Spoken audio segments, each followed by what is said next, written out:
Comédien, comédienne, ta carrière ne correspond pas à ce que tu rêvais, à ce que tu voudrais, à ce qu'elle devrait être. Peut-être même que tu envisages de laisser tomber, ne fais pas ça. Peut-être même encore que tu n'es pas encore comédien, que tu rêves de devenir mais que tu ne sais pas comment faire, tu connais personne, tu n'as pas les bons réseaux. Bienvenue sur Ciné Céline. Alors pourquoi cette chaîne elle s'appelle Ciné Céline? Parce que c'est ma chaîne, parce que ça parle de cinéma et que je m'appelle Céline. Mais quand je dis je parle de cinéma, oui et non, en fait, on va surtout parler de toi. Ensemble, on va décortiquer ce qui ne marche pas, comment faire pour que ça marche et te lancer sur la bonne voie, mais toutes les chances de ton côté. C'est pas pour ça que tu auras un César ou un Oscar, ce n'est pas de mon ressort. Mais au moins, tu mettras, comme je viens de le dire, toutes les chances de ton côté. Alors, aujourd'hui, on va aborder un gros dossier très épineux. C'est ton CV. Là, je t'entends. Je te vois pas, je t'entends. On dit, oh putain, non, mon CV, on a à foutre de mon CV. S'ils me veulent, ils viendront me chercher. Eh ben non, on viendra jamais te chercher parce qu'on ne sait pas que tu existes. C'est ça le problème. Et pour qu'on sache que tu existes, tu dois nous envoyer des choses, nous donner de la matière, nous dire que tu existes. Et ça va commencer, je suis désolée si ça te désole, par ton CV. S'il y a une chose au monde qui va te fermer les portes, qui va faire qu'on ne va surtout pas t'appeler en casting, c'est ton CV. Tu vois le piège, tu es obligé de le faire, tu ne sais pas le faire, tu vas te viander et tu vas te faire éjecter. Alors, ton CV. Zénitude, parce que rien qu'à penser à tous ceux qui me sont passés entre les mains, au nombre de comédiens que j'ai voulu tuer pour m'avoir envoyé ça, ça m'énerve. Alors, la forme. Une feuille A4, point barre, ça va pas plus loin. Quand tu te laves sur Word, quand tu passes sur la page suivante, c'est trop long. Ça ne fonctionne pas. Et pitié, pas de CV noir avec une police blanche, CV rouge avec une police jaune et CV rose avec une police verte. Faut arrêter avec ça. T'imagines si je dois les imprimer? Si je travaille dans une boîte de prod qui me dit « Ah ben tiens, imprime le CV en 4 exemplaires pour un tel et pour un tel », mais il faut que je me prostitue pour m'acheter des cartouches d'encre en fait avec ton CV à la con. Donc non, je ne vais pas le faire, je ne vais pas l'imprimer, je vais le jeter. C'est très différent. Alors, feuille blanche, police noire, police Garamond, taille 11. Parce que plus petit, c'est trop petit, trop grand, il n'y a pas assez de place pour écrire tout ce qu'il faut écrire. Donc, police 11, Garamond. Garamond, pourquoi? Parce que c'est une police très élégante, c'est la police qu'on utilise dans les milieux littéraires, dans les maisons d'édition et compagnie. C'est facile à lire, c'est agréable à l'œil et ça prend beaucoup moins de place sur ta paperasse, virtuelle ou pas. Tu t'enlèves aussi les petits Mickey, les petits bisous, les petits cœurs, parce que vous me le faites, ça. Vous me le faites. Vous ne me le faites pas 2 fois. Hein. Donc déjà, rien qu'à la forme, tu peux te faire jeter. Pour de bonnes raisons. Arrive ensuite, j'ai chaud, le titre. Plusieurs disciplines à ton arc, un CV par discipline. Et du coup, si tu as besoin d'avoir de temps en temps 50 balles pour faire toute une journée de figuration sur un tournage, eh ben fais-toi un CV figuration, mais t'en parles pas sur tes CV cinéma. Sinon, ça va pas fonctionner, on ne va pas t'appeler. Ok? Ensuite, il est de bon ton aujourd'hui de ne pas mettre de notions discriminantes sur les CV. Donc on met plus sa photo, on met plus son âge, on met plus ce genre de choses. D'accord, en entreprise. Mais là, tu veux faire du cinéma et tu mets pas ta photo? Et comment je sais à quoi tu ressembles? Je sais pas, hein, c'est... Il y a un souci. Tu veux qu'on te paye pour te filmer? Si on veut te filmer, c'est parce qu'on veut voir ta tête et tu la mets pas sur ton CV. C'est très malin. Alors, pas de photo noir et blanc. 90% d'entre vous vont trouver ridicule ce que je vais dire, mais il y a 10% d'entre vous qui l'ont fait. Pas de filtre. Alors déjà, pas de nez de chat, pas d'oreille de Mickey, pas de singerie, pas de cœurs et des bisous. Bon, ça va être à la portée de tout le monde. Mais quand on a 50 ans, se faire un filtre pour en avoir 25, ben ça fonctionne pas. Parce que si on reçoit quelqu'un en croyant qu'elle a 25 ans, qu'elle en a 50, elle dégage, automatiquement, ou il évidemment, hein. Mais par contre, si on cherche quelqu'un de 50 ans, eh ben on va pas l'appeler, puisqu'on croit qu'elle en a 25. Donc c'est perdant-perdant. Le contraire de win-win. Perdant-perdant. Voilà. Ensuite, ta photo. Merci. Pas de trucage à la photo. Merci. Un CV par sujet, la bonne police, la bonne taille, la bonne couleur. Jusque-là, on est bon. Et puis arrive ton adresse. Encore un événement auquel tu n'as pas pensé. Si tu habites Paris, si tu habites Luxembourg, si tu habites Marseille ou Bruxelles, ça marche. Si tu habites un bled qui s'appelle Bouzoun-Broun-les-Bains, Palavas-les-Flots, ou Tsiplou-les-Bains-de-Pied, ou je sais pas quoi, mais on va pas non plus t'appeler.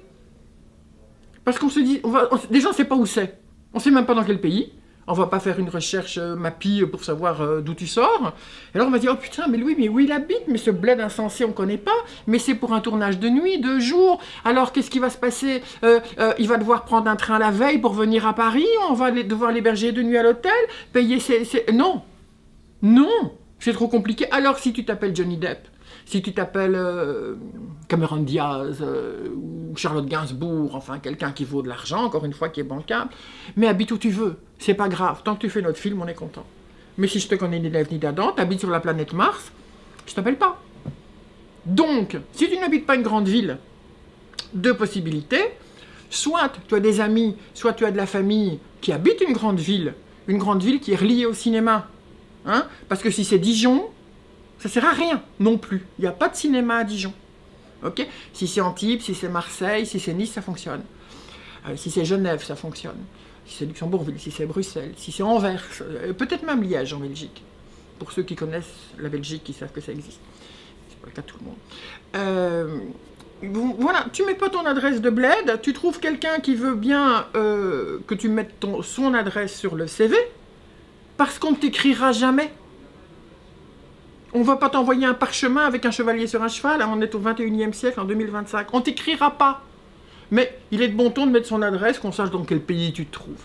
Si tu n'as personne qui peut héberger ton adresse fictive, du coup, dans une grande ville reliée au cinéma, eh ben tu sais quoi, tu la mets pas.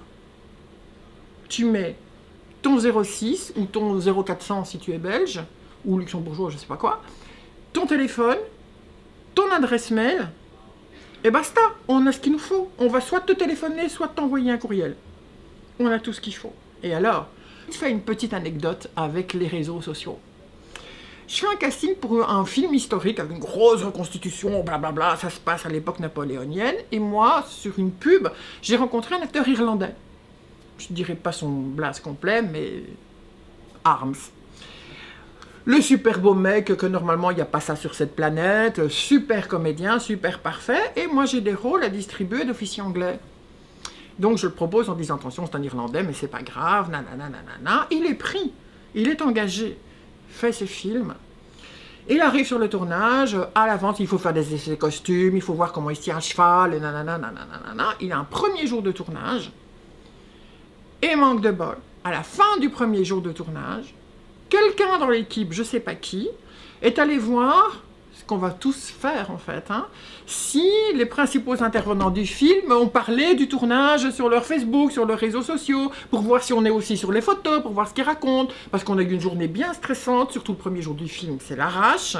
Et donc, sur les photos d'Arms, qu'est-ce qu'on voit? Le mec, torse nu en dessous de sa veste de costume, le collant blanc d'officier défait, en train de picoler au goulot une bouteille de gin. Ben, le lendemain, en fait, il n'était plus sur le plateau parce qu'il était viré tout de suite. Parce que celui qui a vu cette photo l'a partagée à tout le monde s'est dit, putain, mais il picole comme un trou. Et on a 6 mois de tournage. On le garde pas, on s'en débarrasse avant que ce ne soit trop tard. Parce qu'on n'avait encore qu'un plan de lui sur le cheval, c'était pas trop tard. Et quand il a voulu savoir le pire de l'histoire, pourquoi il s'était fait jeter, je me suis senti obligée de lui dire pourquoi c'était, et là, il s'est liquéfié en disant « Mais Céline, c'était une blague, c'était de l'eau. J'ai fait cette photo pour faire marrer mes potes sur Facebook, en montrant la vie d'un officier, voilà, quand il n'est pas au combat, donc qui se bourre la gueule et qui fait la fête.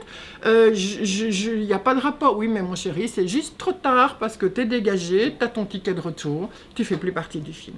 Donc, jamais, jamais, jamais, jamais, je vais encore le dire une fois, jamais de réseaux sociaux sur ton CV d'acteur. On est clair ? Maintenant, on va passer au contenu. On n'y est pas encore et tu vois que tu as pas mal de conneries qui sont déjà faites. Hein. Je te vois y réfléchir. Alors si tu veux connaître le reste de tes erreurs, tu t'abonnes, tu partages, tu likes. Le contenu. Concentre-toi sur tes 5 dernières années. 2 paragraphes, un paragraphe cinéma, un paragraphe télévision. Et sur 5 ans, tu mets juste ce que tu as aimé faire. Ce que tu considères être du bon travail, un bon résultat, en gros, ce qui te plaît à toi. Parce que si tu m'expliques des trucs que tu as détesté faire, la seule chose qui va se passer, c'est que soit moi je déteste aussi, je me déglingue, soit je vais t'appeler pour encore le même genre de choses. C'est pas bien. Donc, concentre-toi sur tes dernières années, parce que si tu as 45 ans et que tu as commencé à faire du cinéma à 16 ans, qu'est-ce que j'en ai affiche que ce soit sur ton CV? Tu n'as plus 16 ans. En quoi cette expérience est pertinente? En rien. Mais par contre, si tu as beaucoup travaillé, il y a 5 pages. Et de nouveau, bonjour, si je dois imprimer ton truc. Ça sert à rien du tout. Ne me noie pas, ne noie personne dans les infos. Les 5 dernières années, tes trucs préférés.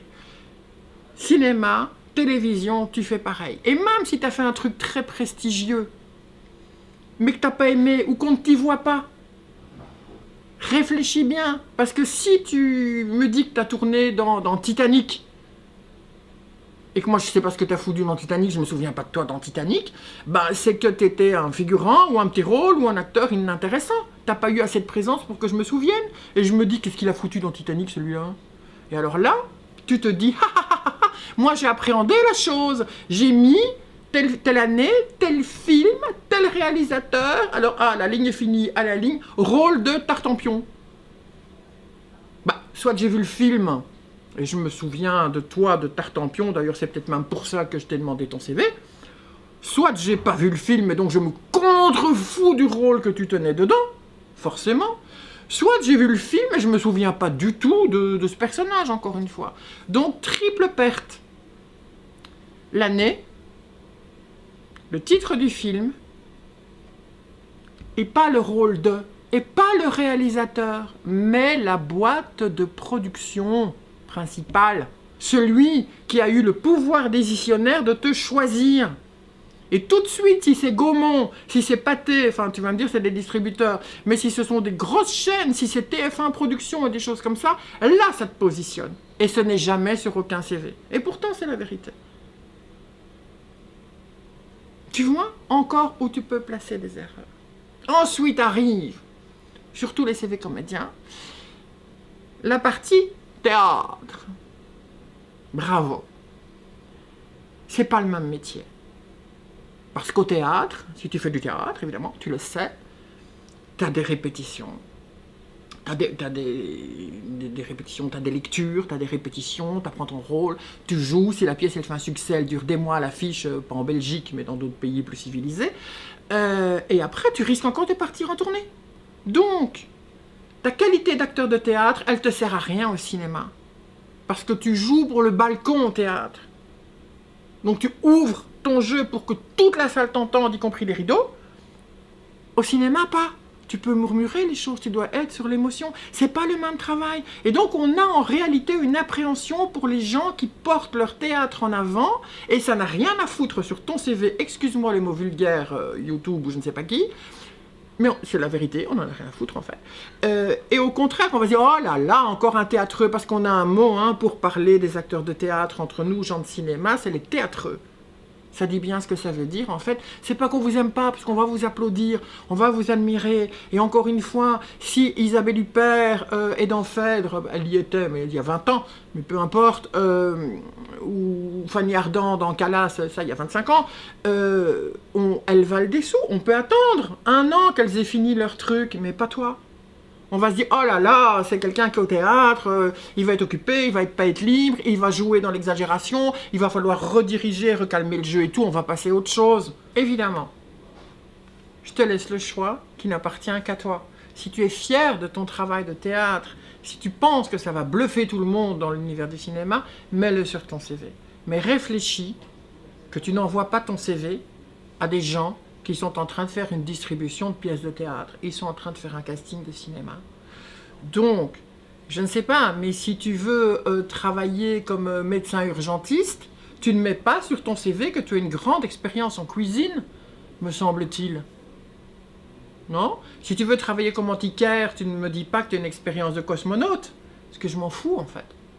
Ça n'a aucun rapport.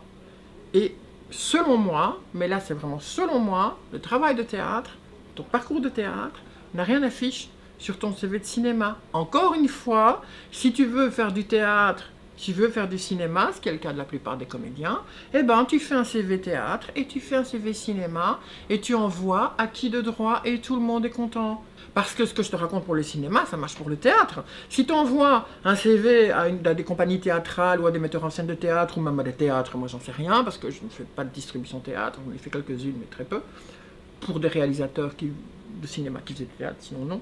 Et ça va être pareil. Tu vas leur parler de théâtre, tu vas leur parler de cinéma. Et qu'est-ce qu'ils vont se dire? Ils disent, ah ouais, mais celui-là, si on leur propose un film au cinéma, il va se barrer et on va mettre dans la merde. Et donc, ils ne te prendront pas non plus. Et c'est logique. Tout le monde voit midi à sa porte, comme dit si bien le vieux dicton de ma vieille mémé. Paix à ses cendres depuis au moins 250 ans. Et voilà. Alors, j'en arrive encore au chapitre suivant. Alors là, c'est encore un de mes préférés. Je me rapproche parce que là, on va entrer dans la confidence.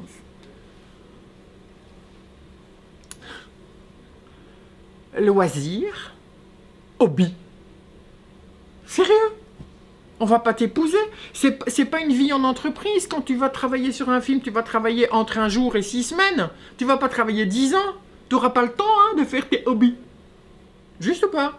Ben pourquoi vous le mettez tous, sans exception, sur vos CV? Et alors, c'est pas tellement que vous avez mis ça, que qui sert à rien, sauf à nous faire dire, oh putain, où on en est, pardon pour le mot, c'est que loisirs, hobby, cinéma, théâtre, littérature.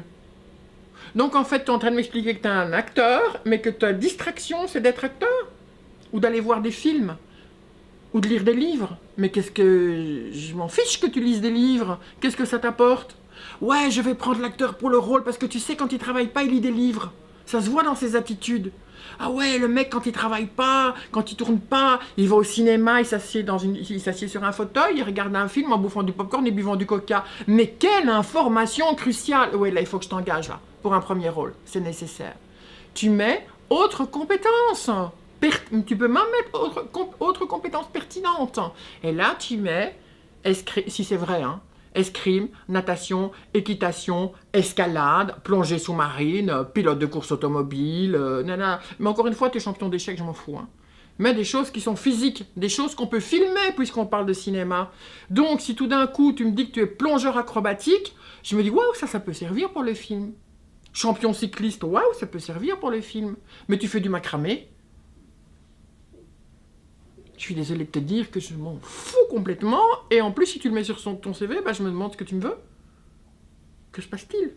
Alors si maintenant, tu es frustré de ne pas avoir pu mettre tous les films formidables que tu as tournés depuis 20 ans, hein, alors méfie-toi, parce que si tu fais du cinéma depuis 20 ans, 25 ans, qu'on ne sait pas qui tu es, que tu as encore à passer des castings, c'est peut-être que tu n'es pas non plus l'acteur le plus formidable du monde. Hein. C'est en tout cas ce qu'on risque de se dire en casting.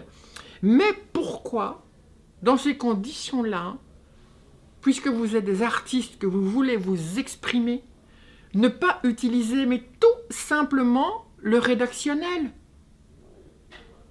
Tu peux parfaitement dire, dans le cinéma, depuis l'âge de 15 ans, 53 films entre telle année et telle année, et mon actualité la plus récente. Tel film, tel film, tel film, tel film, des boîtes de prod, des boîtes de prod, des boîtes de prod, c'est bon, on a tout compris. On sait que tu as de l'expérience, on sait que tu as du vécu, on sait que tu as fait des rôles de jeunes premiers, de jeunes maris, de jeunes amants, de vieux cocus et tout Saint-Frusquin qu'on peut avoir en personnage. Là oui, fais ça. Là, je n'ai encore parlé que de ton CV. Je ne t'ai pas encore dit comment est-ce que tu arrives au casting, comment est-ce que tu le réussis, on n'est pas encore là. Et on est déjà, je t'ai déjà noyé sous une foule d'informations. Et l'information suivante, c'est que quand tu auras fait tout ça, tu dois laisser une place au fond de ton CV pour un lien sur lequel il suffira de cliquer pour arriver sur ta démo. Tu n'envoies plus rien séparément. ni dans des dossiers IP, des trucs comme ça. Non, non, non, non, non. Ton CV, PowerPoint, on s'en fout, pas sur Word.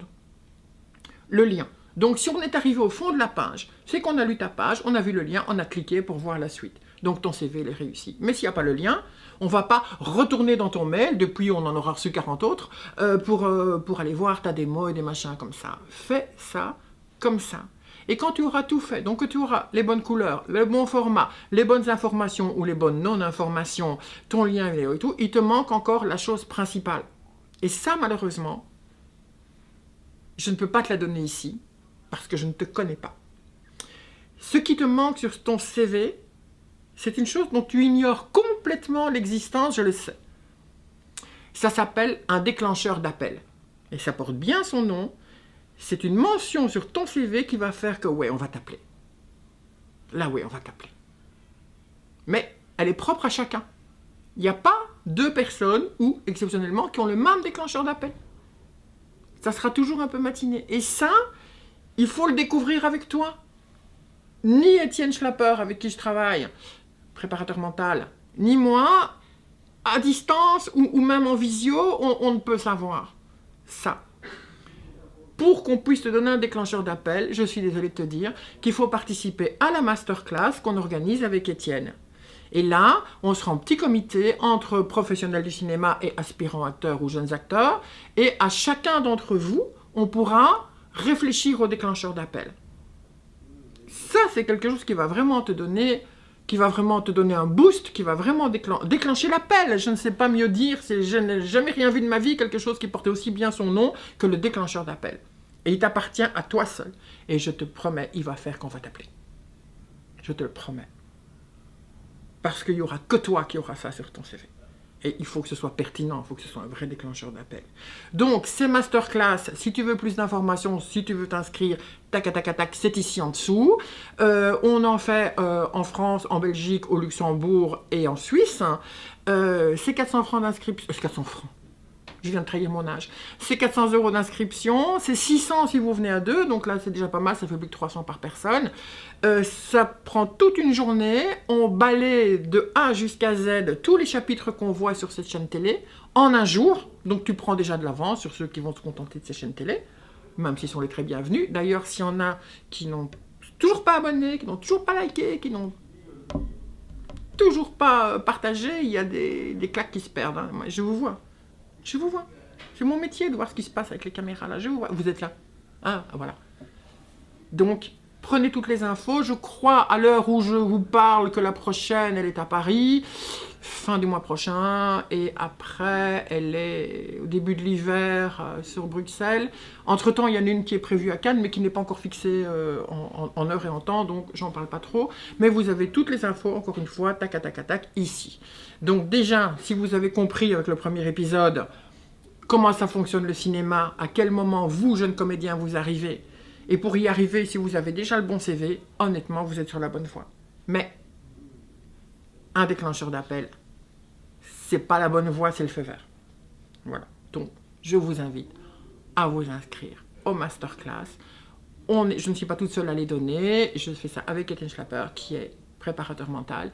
Et si moi, je vais travailler vos outils, votre communication, lui va travailler votre approche, votre humanité, parce que c'est ça le grand secret. C'est ça qu'on attend des acteurs. Ce n'est pas leur technique, ce n'est pas leur diplôme de conservatoire, c'est leur humanité.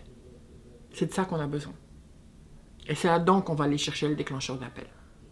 Ça va ? Allez, je vous ai assez farci les oreilles pour aujourd'hui. Je vous embrasse tous, même ceux que j'aime pas, même ceux qui me détestent.